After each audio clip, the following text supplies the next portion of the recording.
rest for 2 days in Sofia, which we'll spend sightseeing. On the first day, we'll explore Sofia.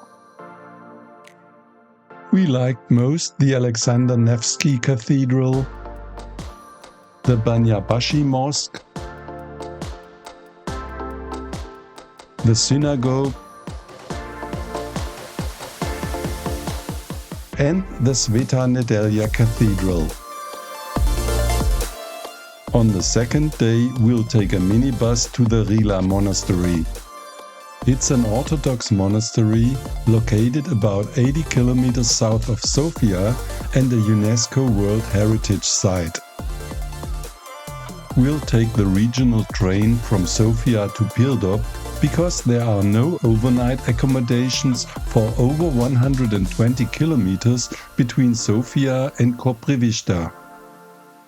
The area here still feels very familiar to us. Und hier hat es eine Wasserstelle.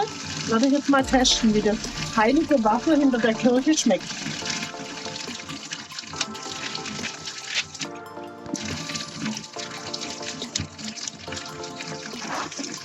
Es ist kalt. In this tiny chapel too, all the walls are painted with frescoes.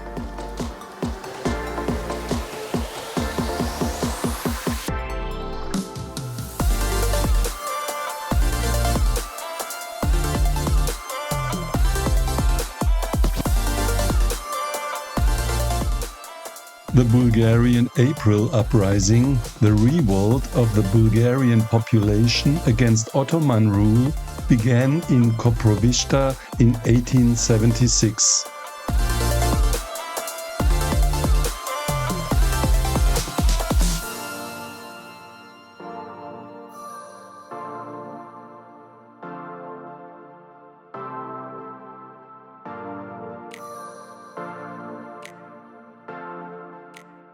We walk through the town and visit the local history museum. It is spread across several individual revival houses that shows village life in the 19th century.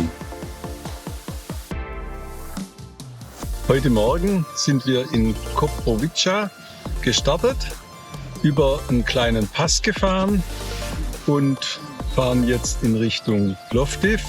Sind noch so 40 Kilometer ungefähr. Aber jetzt haben wir hier am See unsere Mittagspause genommen. Und heute waren es über 1000 Höhenmeter runter.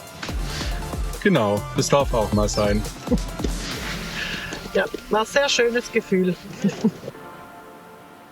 Our next stop is Plovdiv, and we receive a very friendly welcome at the hostel. There are several archaeological sites from Roman times here, including the ancient theatre. With approximately 350,000 inhabitants, Plovdiv is the second largest city in Bulgaria and is known for its graffiti.